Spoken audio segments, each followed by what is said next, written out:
Bonjour mes charismatiques, bon midi. Je suis Suzy Ndelo, First Grace. Je suis vraiment dans la joie d'être là encore ce midi. Vous ne pouvez pas imaginer, à chaque fois que je viens ici, des fois mon cœur tremble, mais je suis en même temps émerveillée, dans la joie de savoir que je vais quand même apporter une pierre dans l'édifice du corps du Christ, pour vraiment que le corps du Christ soit béni et puis que ceux qui ne le connaissent pas aussi puissent entendre cette bonne nouvelle. Nous allons vraiment vers la fin. Effectivement, Jésus revient bientôt.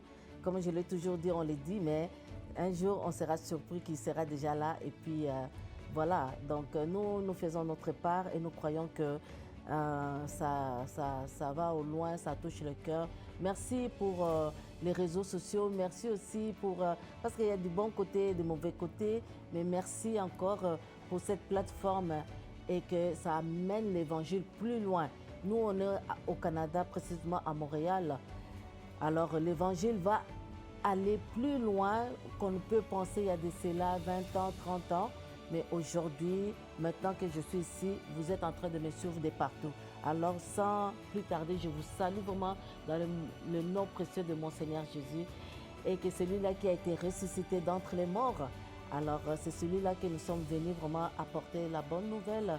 C'est pour cela que nous appelons que Jésus-Christ est le même hier, aujourd'hui et pour toujours.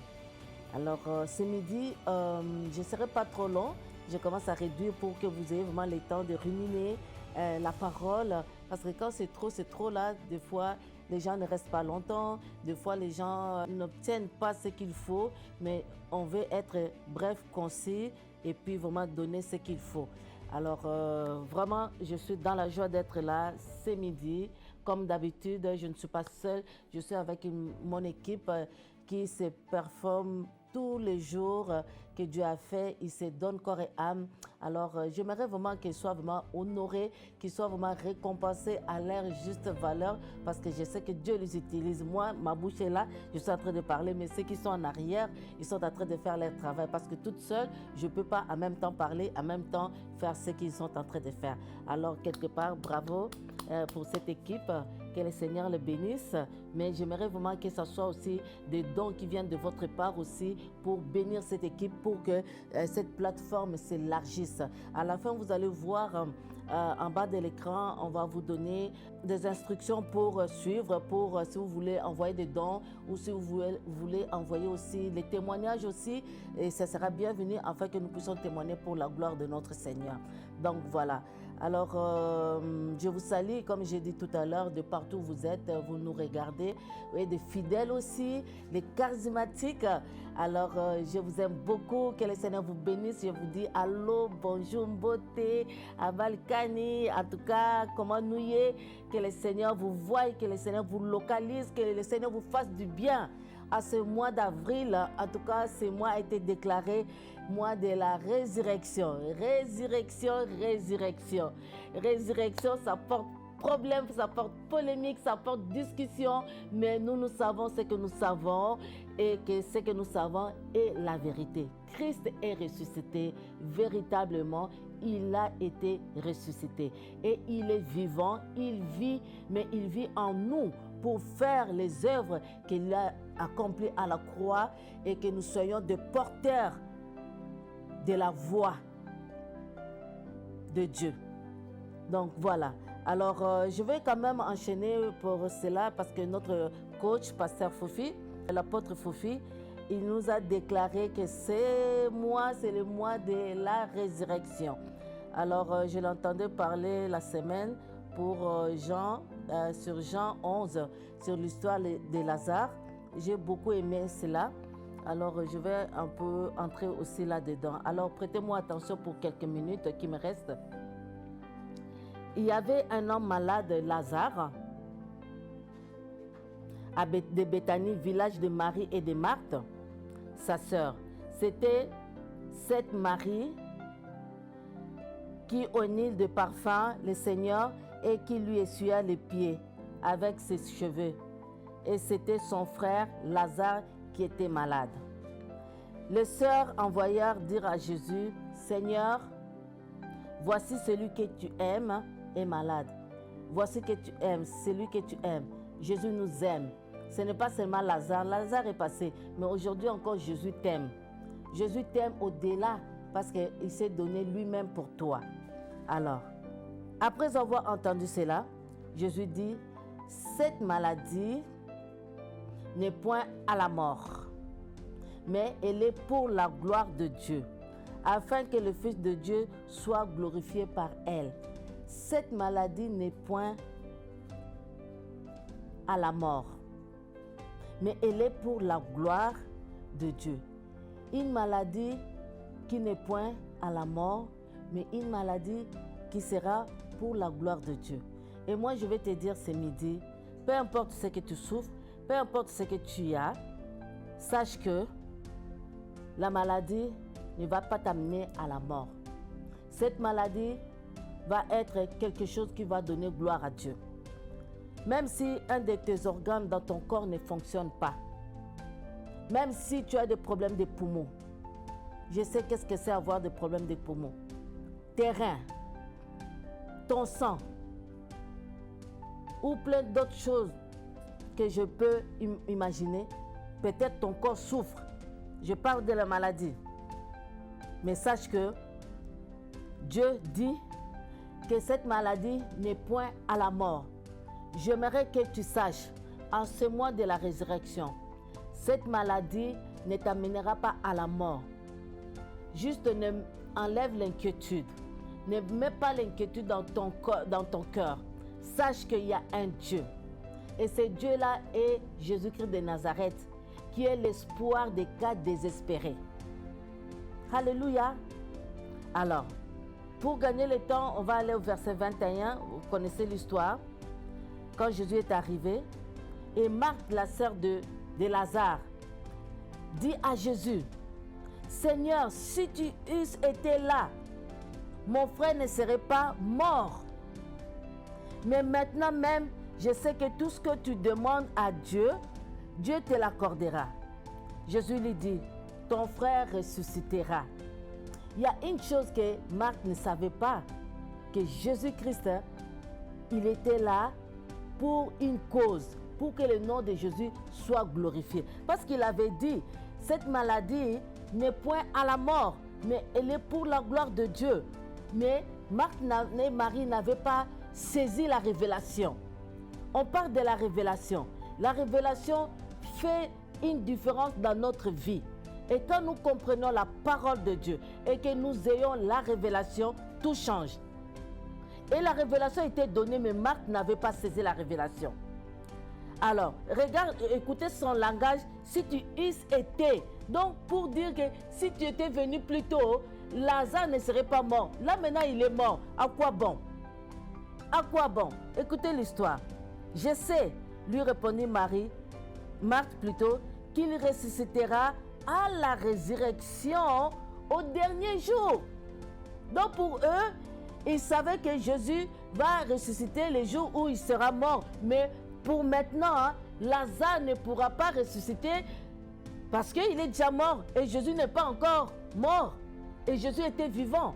Jésus était sur la terre. Et voilà que Jésus lui dit, aïe, aïe, aïe, aïe, aïe, verset 25, il dit, « Je suis la résurrection et la vie. » Nous parlons de la résurrection, bien-aimés. La résurrection, c'est Jésus. Jésus dit, « Je suis », pas « je serai », pas « j'étais », mais il dit, « Je suis ». Maintenant, je suis la résurrection et la vie. Celui qui croit en moi vivra quand bien même il sera mort. Ça, c'est une parole puissante. Jésus dit, je suis la résurrection et je suis la vie. Celui qui croit en moi, bien aimé, ça là, c'est des personnes qui doutent, qui ne croient pas que Jésus-Christ est la résurrection. Mais il dit, celui qui croit en moi vivra. Quand bien même il sera mort, mais il vivra. Et quiconque vit et croit en moi ne mourra jamais. Crois-tu à cela? C'est une question que je vais te poser, bien-aimé.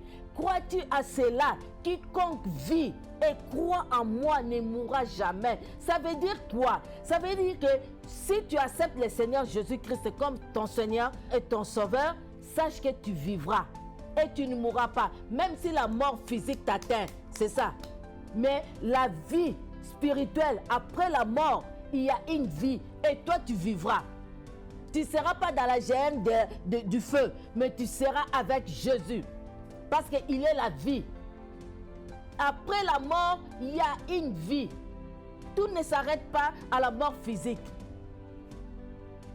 Alléluia. Donc il voulait faire comprendre à Marthe, Marthe, pourquoi t'inquiètes-tu? Pourquoi des paroles négatives qui sortent de ta bouche? Je t'ai dit, je suis la résurrection, je suis la vie.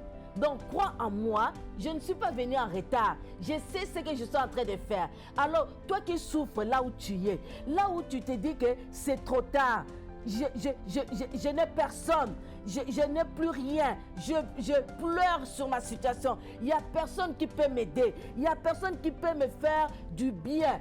J'ai été à l'hôpital, j'ai été voir les banquiers, j'ai été voir tel, mais ma situation ne change pas. Laisse-moi te donner une bonne nouvelle. Laisse-moi te dire quelque chose où peut-être tu as déjà entendu, mais j'aimerais que tu puisses concevoir cela dans ton esprit. Que tu saches, peu importe ce que tu as fait et qui n'a pas abouti, mais laisse-moi te dire, c'est moi de la résurrection. J'aimerais que nous mettons notre foi en action et de croire que Jésus-Christ est réellement vivant et vraiment vivant, parce que je sais de quoi il est capable. Si il a fait sortir Lazare après 4 jours, il a sorti du tombeau. Bien-aimé, qu'est-ce qui te sera impossible? Si moi qui ai été dans le coma après plusieurs mois et que j'ai été, Jésus-Christ m'a sorti de là, qu'est-ce qui sera impossible à ton Dieu? Qu'est-ce qui sera impossible? Tant que tu as encore le souffle de vie, il y a encore de l'espoir. Il y a encore de l'espoir.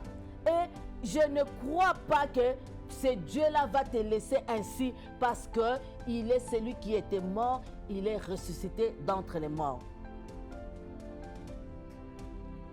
Verset 27, il lui dit, Marthe, oui Seigneur, je crois que tu es le Christ, le Fils de Dieu qui devait venir dans le monde. Et voilà, elle donne encore plus d'explications.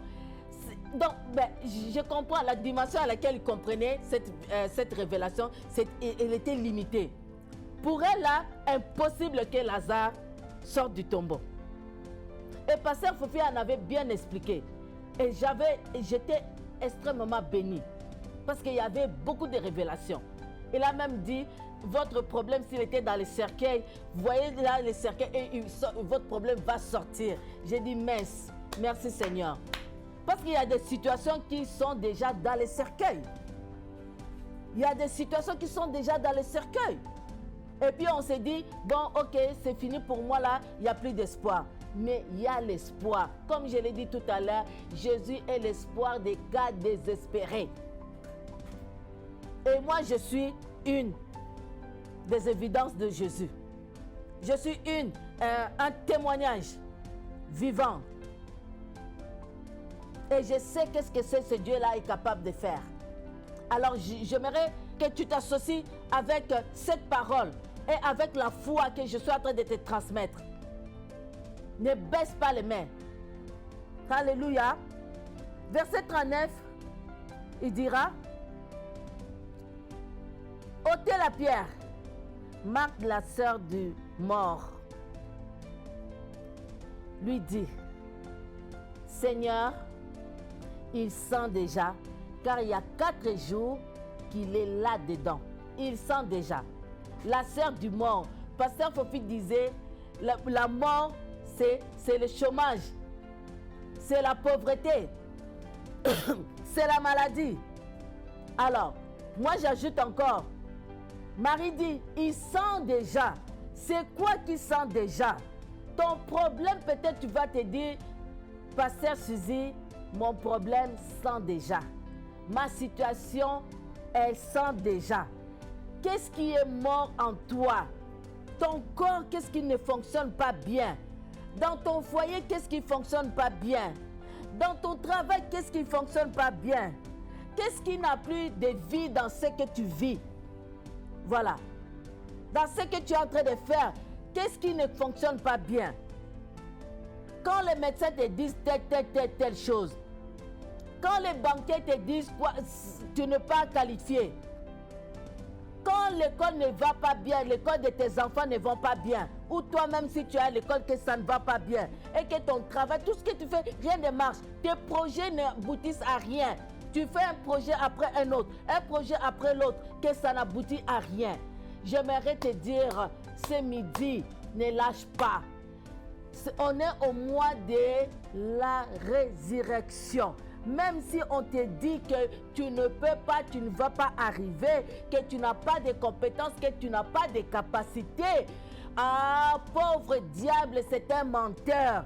Oh, parce que toi, tu as le ressuscité en toi et celui-là va te faire sortir du tombeau. Ta situation doit sortir du tombeau et cette situation vivra pour la gloire de Dieu.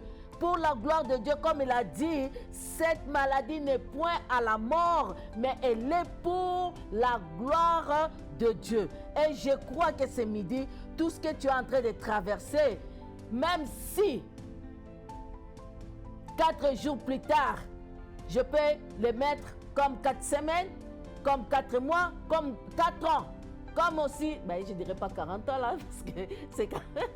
Mais en tout cas, c'est la durée au fait. Je parle de la durée. Et la durée devant Dieu, c'est comme un jour, 1000 ans, 1000 ans c'est comme un jour. Donc instantanément, la chose peut arriver. Comme la mort de Lazare, 4 jours, du coup, Jésus-Christ en appela Lazare, Lazare est sorti. Lazare est sorti. J'aimerais que c'est moi d'avril qui a été déclaré, mois de la résurrection, que tu déclares. Peut-être en train de prier, tu déclares seulement résurrection. Résurrection dans tel domaine, résurrection dans tel domaine, résurrection dans tel domaine, résurrection dans tel domaine, résurrection dans ma vie, résurrection pour mes enfants, les enfants qui ont fugué, résurrection, qu'ils reviennent au nom de Jésus. Ma santé, résurrection, quelque chose qui ne marchait pas, résurrection. Bien aimé, ces mots-là, résurrection, c'est puissant. Alors, laisse que le Dieu de la résurrection puisse ressusciter ce qui était mort dans ta vie. Je le déclare au nom puissant de Jésus. 1 Corinthiens 15, 55, la Bible dit, lorsque ce corps corruptible aura revêtu l'incorruptibilité et que ce corps mortel aura revêtu l'immortalité, alors s'accomplira la parole qui est écrite. Écoutez. La mort a été engloutie dans la victoire. Bien-aimé, dans la victoire. Pourquoi? Parce que dans le verset, je pense, 1 Corinthiens 15, on va le lire et puis on va revenir sur l'autre verset. 1 Corinthiens 15, 12, à partir de 12, bon, 13, 14, mais on commence par 12. Il dit, or, si l'on prêche que Christ est ressuscité de mort, comment quelques-uns parmi vous disent-ils qu'il n'y a point de résurrection de mort? S'il n'y a point de résurrection de mort, Christ non plus n'est pas ressuscité. Écoutez, et si Christ n'est pas ressuscité, ma prédication, Paul est en train de dire notre prédication. Donc, ma prédication que je suis en train de faire là maintenant est donc vaine. Est donc vaine. Alors, votre foi aussi est vaine. Donc, ça veut dire, ma foi est vaine. Christ n'est pas ressuscité, ma prédication est vaine. Notre vie est vaine, ta foi est vaine. Alors, à quoi bon? À quoi bon? Donc, la résurrection, c'est la preuve de ce que Jésus-Christ est notre Seigneur. S'il était mort seulement et pas ressuscité, on ne parlerait même pas de lui. Parce que tout le monde, on a vu les pasteurs, on a vu je ne sais pas, le Monseigneur, le pape, tous mourir, mais personne n'a été ressuscité. C'est Jésus-Christ, ressuscité d'entre les morts. Il y a une grande différence. Parce que ça a été déjà prédit par le prophète Esaïe, par d'autres prophètes, qu'il y aura le Fils de Dieu qui viendra. Et celui-là qui va prendre nos péchés, nos maladies, notre pauvreté, celui-là, il sera mort. Et après le 3e jour, il va être ressuscité. Il sera ressuscité. Donc, bien aimé, c'est ça qui fait que nous sommes chrétiens aujourd'hui. Nous sommes des enfants de Dieu. Alléluia.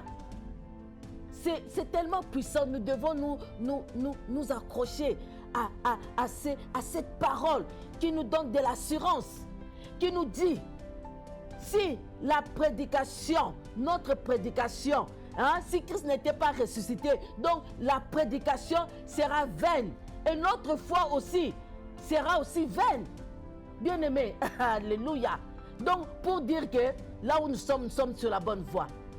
Que personne ne nous trompe. Peu importe ce que tu es en train de traverser.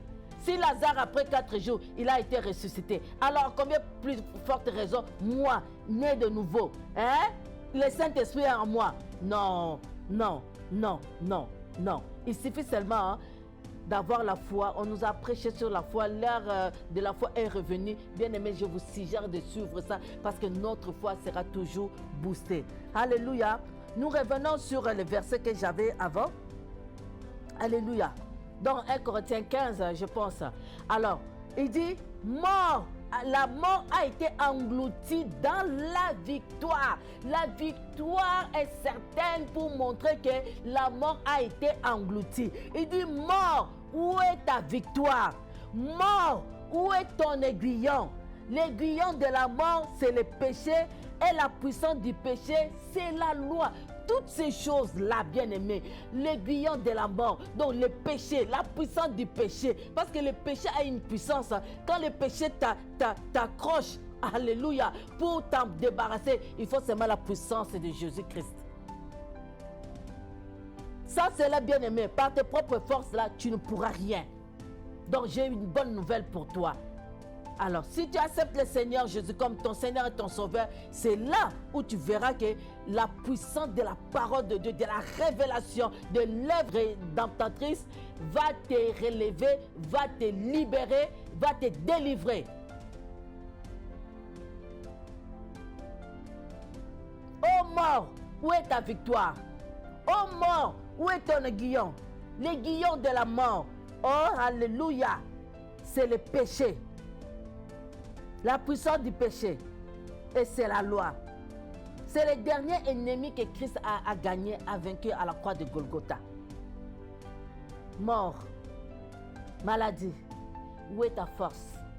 Où est ton aiguillon? Lazare est sorti du tombeau. C'est parce que la mort ne pouvait pas résister devant la vie qui est Jésus-Christ. Cancer, où est ton aiguillon? Pauvreté, où est ton aiguillon? Chômage, où est ton aiguillon? Manque de travail, où est ton aiguillon? Manque d'élévation, où est ton aiguillon? Tout ça a été englouti parce que le sang de Jésus est contre toi. Il y a quelqu'un qui a versé son sang à la croix de Golgotha. Il n'y a qu'une seule personne qui a versé son sang. Son sang a coulé pour toi et moi. Et ce sang-là crie contre cette maladie qui te dérange. Parce qu'on parle de la maladie ce midi.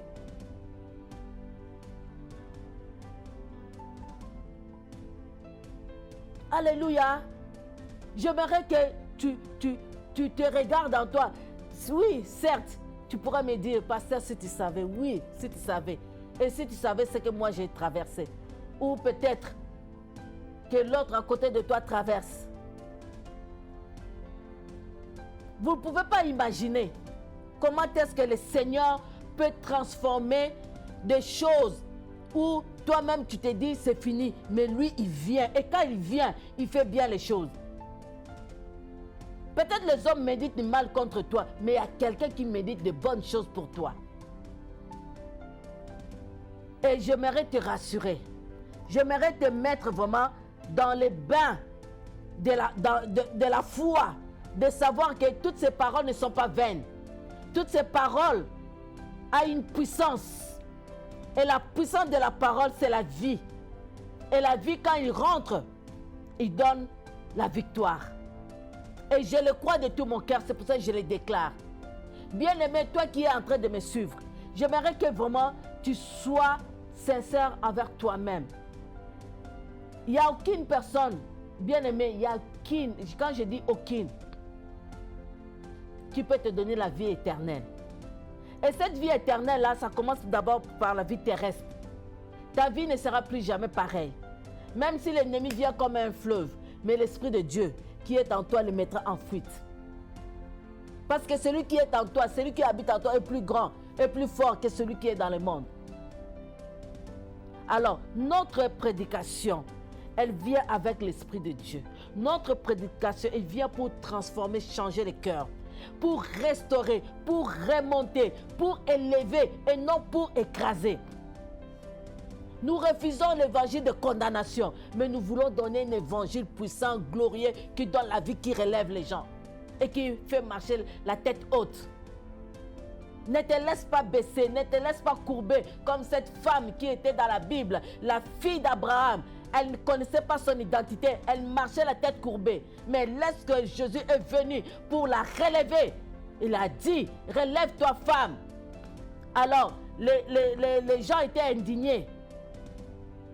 Mais il dit, vous, si le dimanche, le jour de sabbat, vous sortez vos bœufs pour aller manger, encore, pourquoi la fille d'Abraham en alliance ne peut pas être guérie? Alors, bien-aimé, quand on entend des choses comme ça, là, je sais que le diable peut te perturber dans certaines choses, mais sache qu'il y a quelqu'un qui a payé le prix pour toi. Il n'y a pas à discuter, il n'y a pas polémique, il n'y a pas palabre. Non, pas du tout. Avec Jésus, il n'y a pas palabre. Aujourd'hui, il n'y a personne ou il y aura personne qui va être né pour venir me dissuader de ça. Non, la parole de Dieu est véridique. La parole, comme l'homme de Dieu qui disait, la parole de la Bible. Donc, voilà. Alors, vraiment, je crois de tout mon cœur que cette parole vous a fait du bien. Elle est courte, mais je sais qu'elle est puissante pour rentrer en vous, pour vous ramener à ce que vous accrochez. Ne lâchez pas. Accrochez-vous à la personne de Jésus qui est la résurrection et la vie. Il a dit à Marc, je suis la résurrection et je suis la vie. Celui qui croit en moi vivra. Alors je te lance l'appel. Celui qui a le Fils a la vie. Et celui qui n'a pas le Fils n'a pas la vie. C'est clair et net. 1 Jean 5, 12. Celui qui a le Fils a la vie. Bien aimé, vous savez, beaucoup de gens, combien de personnes qui meurent? Il y a des gens qui rentrent dans le tombeau, même avant leur temps. Il y a des gens aussi qui naissent. Alors, quand on fait les statistiques, bien aimé, donc c'est vraiment grave. Alors, on ne sait pas. Est-ce que demain, ça sera ton tour? Alors, aujourd'hui, l'opportunité t'est donnée. Là où tu me regardes, si tu crois à cette parole, si tu crois à ce Fils qui a la vie, et celui qui n'a pas la vie, n'a pas la vie, il est une personne morte. Quoique vivant, tu penses que oui, je vis, je respire, mais non, tu es un homme mort. Parce qu'en réalité, tu es un esprit qui habite dans un corps et qui possède une âme. Alors voilà. Donc, quand Jésus vient, d'abord la transformation commence de l'intérieur à l'extérieur. Alors, ce midi, je te lance l'appel, je ne serai pas trop long. Donc, la Bible dit, venez à moi, vous tous qui êtes fatigués et chargés, je vous donnerai des repos. Les repos, c'est la paix de Dieu, c'est la réconciliation. Et quand bien même tu te dis, ah, j'ai ci, j'ai ça, mais lorsque tu as la paix intérieure, sache que c'est tout pour toi. Alors, je te lance cet appel. Si tu es là et derrière ton écran, tu crois à ce que je viens de te dire, vraiment, fais cette prière avec moi. De tout ton cœur. Il s'agit de toi. Moi, j'ai déjà fait, mon équipe a déjà fait cela. Alors, nous voulons que cette vie rentre dans ta vie aussi, afin que Jésus-Christ vienne habiter en toi et tu vas voir les changements. Peut-être ton nez ne va pas changer, ta bouche ne va pas changer, mais ton esprit est né de nouveau. Et maintenant, tes actes vont aussi prendre la forme de cette nouvelle naissance en toi. et tu seras une nouvelle créature en Jésus. Alors, fais cette prière avec moi au nom puissant de Jésus. Dis, Seigneur Jésus, j'ai entendu ta parole. Merci pour cette grâce que tu m'as faite d'entendre ta parole. Tu as dit, celui qui a le Fils a la vie et celui qui n'a pas le Fils n'a pas la vie. Et moi, je veux que ces fils-là viennent à moi afin que j'ai la vie éternelle, la vie sauve en abondance. Je t'accepte comme le Seigneur et le Sauveur de ma vie. Pardonne mon péché et inscris mon nom dans le livre de vie. Et ainsi, je suis sauvé au nom puissant de Jésus. Amen. Amen. Vous voyez, c'est aussi simple. Quand tu le fais, crois-le de tout ton cœur que tu es sauvé. Amen. Alors, je vais vous quitter là. Et si vous avez des témoignages, si vous avez des suggestions, vous voulez m'écrire, n'hésitez pas. Les coordonnées sont là. Et si vous voulez donner un don, vous voulez vraiment que cette plateforme continue toujours à fonctionner à chaque instant, à tout moment, avec toute mon équipe, ça sera le bienvenu. Votre don sera vraiment les bienvenus, les bienvenus, les bienvenus, afin que l'ouvrier mérite son salaire. Alors, je vous aime beaucoup. Et c'était Suzy Ndelo, First Grace, vitrine pour Christ. Que la grâce et le bonheur de mon Seigneur Jésus vous bénisse, vous accompagne tout au long de ce mois de la résurrection au nom puissant de Jésus. Je vous aime beaucoup et à la prochaine.